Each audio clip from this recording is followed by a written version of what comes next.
Hi guys viewers, வாங்க இன்றைக்கி நம்ம வீட்டில் எப்படி பன்னீர் பட்டர் மசாலா செய்கிறதுன்னு பார்க்கலாம் வியூவர்ஸ். ஃபஸ்ட்டு ஒரு தாளிப்பு கரண்டி எடுத்துக்கோங்க. அதில் நம்ம ஸ்பைசஸ்லாம் போட்டு வதக்கணும்.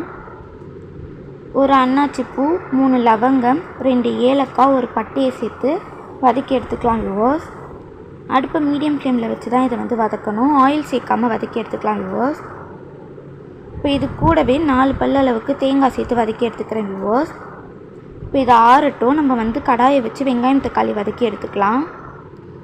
இதில் 2 டேபிள் ஸ்பூன் அளவுக்கு பட்டர் சேர்த்துக்கோங்க வியூவர்ஸ். பட்டர் மெல்ட் ஆனதுக்கப்புறமா நம்ம கட் பண்ணி வச்சுருக்க வெங்காயத்தை சேர்த்துக்கலாம். 2 வெங்காயம் நாங்கள் எடுத்துருக்கோம் இன்றைக்கி. நம்ம வெங்காயம் தக்காளியை வதக்கி பேஸ்ட்டாக தான் அரைக்க போகிறோம் வியூவர்ஸ். அதனால் வெங்காயம் மீடியம் சைஸ்லேயே கட் பண்ணிக்கோங்க. வெங்காயம் சீக்கிரம் வதங்கி வரதுக்காக இதில் ஒரு 1/4 டேபிள் ஸ்பூன் அளவுக்கு உப்பு சேர்த்து வதக்கி எடுத்துக்கலாம் வியூவர்ஸ். வெங்காயம் கண்ணாடி பதம் அளவுக்கு வர அளவுக்கு வதக்கினாலே போதும் வியூவர்ஸ்.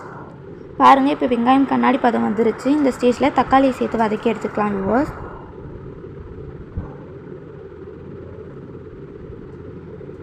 தக்காளியும் ஓரளவுக்கு வதக்கி வந்துடுச்சு. இந்த ஸ்டேஜில் நம்ம 1/4 டேபிள் ஸ்பூன் அளவுக்கு மஞ்சள் தூள் சேர்த்துக்கலாம் வியூவர்ஸ்.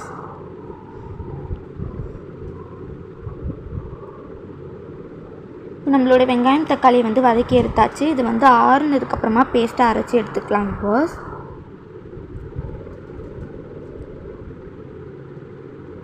நம்ம வெங்காயம் தக்காளியை பேஸ்ட்டாக அரைக்கிறதுக்கு முன்னாடி நம்ம ஆல்ரெடி ஃப்ரை பண்ணி வச்சுருந்த ஸ்பைசஸ், தேங்காய் எல்லாத்தையும் முந்திரி பருப்பு இது கூட சேர்த்து ஒரு பேஸ்ட் மாதிரி அரைச்சி எடுத்துக்கலாம் வியூவர்ஸ்.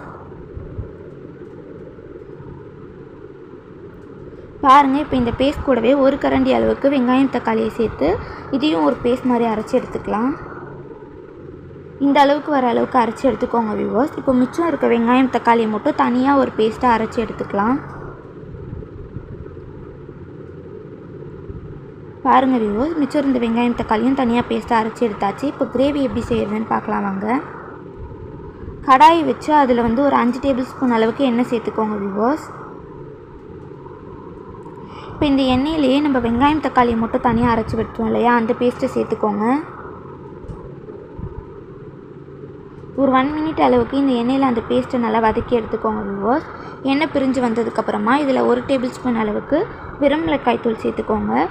1/2 டேபிள் ஸ்பூன் அளவுக்கு கரம் மசாலாவும் 1/2 டேபிள் ஸ்பூன் அளவுக்கு தனியாத்தூளும் சேர்த்துக்கலாம் வியூவர்ஸ்.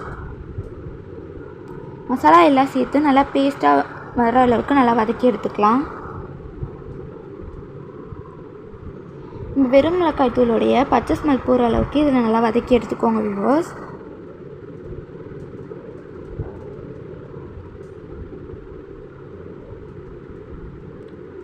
பாருங்கள் வியூவர்ஸ், இப்போ வெறும் மிளகாய் தூளுடைய நெடியெலாம் போயிருச்சு. நம்ம பேஸ்ட்லேயும் சைடில் ஆயிலெலாம் பிரிஞ்சு வந்துருச்சு. இந்த ஸ்டேஜில் நம்ம இதில் தண்ணி சேர்க்கணும் வியூவர்ஸ். 1.5 சொம்பு அளவுக்கு இதில் தண்ணி சேர்த்துக்கலாம்.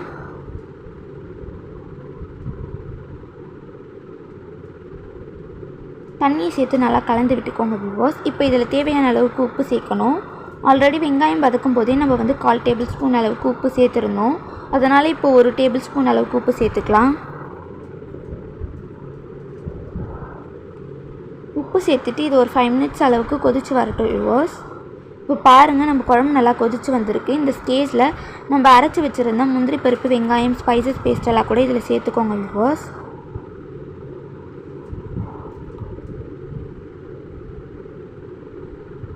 பேஸ்ட் இதில் சேர்த்துட்டு நல்லா கொதித்து வர வரைக்கும் வெயிட் பண்ணலாம். முந்திரி பருப்போடைய அந்த ஸ்மெல்லாக போகிற அளவுக்கு வெயிட் பண்ணலாம் வியூவர்ஸ். பாருங்கள் வியூவர்ஸ், ஒரு 5 மினிட்ஸ் ஆயிடுச்சு. 5 மினிட்ஸ் கழித்து நம்ம கிரேவி நல்லா கொதித்து வந்திருக்கு. இந்த ஸ்டேஜில் இதில் ஒரு 4 டேபிள் ஸ்பூன் அளவுக்கு தயிர் சேர்த்துக்கலாம் வியூவர்ஸ். உங்கள்கிட்ட ஃப்ரெஷ் க்ரீம் இருந்துச்சுன்னா நீங்கள் அதை கூட சேர்த்துக்கலாம்.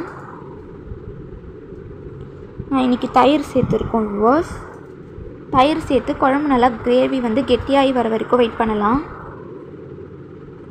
பாருங்கள் வியூவர்ஸ், நம்ம கிரேவி நல்லா கெட்டியாகி வந்திருக்கு. இந்த ஸ்டேஜில் நம்ம ஆல்ரெடி பன்னீரை பட்டரில் ஃப்ரை பண்ணி வச்சுருக்கோம். கட் பண்ணி அதை இதில் சேர்த்துக்கலாம் வியூவர்ஸ்.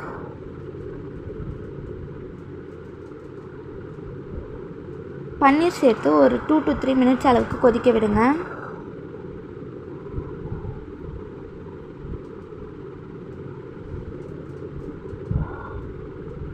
பாருங்கள் வியூவர்ஸ், ஒரு 2லேருந்து 3 மினிட்ஸ் அளவுக்கு பன்னீர் சேர்த்து நம்ம வந்து குழம்பு வந்து கொதிக்க வச்சுருக்கோம். இதில் வந்து உப்பு காரம்லாம் இப்போ நல்லா ஊறி இருக்கும். அவ்வளோதான் வியூவர்ஸ், நம்மளோட பன்னீர் பட்டர் மசாலா ரெடி ஆயிடுச்சு. கண்டிப்பாக ட்ரை பண்ணி பாருங்கள். ட்ரை பண்ணி பார்த்துட்டு டேஸ்ட் எப்படி இருந்ததுன்னு கமெண்ட் பண்ணுங்கள் வியூவர்ஸ். இருந்ததுன்னா சேனலை லைக் பண்ணுங்கள், ஷேர் பண்ணுங்கள், கமெண்ட் பண்ணுங்கள். மறக்காம பெல் ஐகானை கிளிக் பண்ணுங்கள். சப்ஸ்கிரைப் பண்ணி சப்போர்ட் பண்ணுங்கள் வியூவர்ஸ். தேங்க்யூ.